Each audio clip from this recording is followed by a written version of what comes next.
tahun ini kita antar provinsi itu akap 605 unit.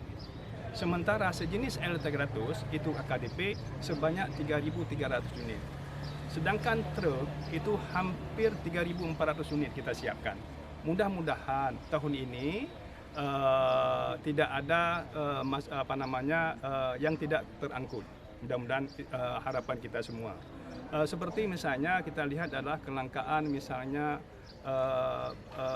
bahan pokok misalnya. Alhamdulillah dalam hari ini kita mendengar kemarin ada minyak goreng nggak ada, tapi alhamdulillah sekarang sudah mulai ada semua. Mudah-mudahan menuju masyarakat Aceh ini menjadi masyarakat yang sejahtera, alhamdulillah akan tercapai. Dengan semua pihak kita harus mendukungnya.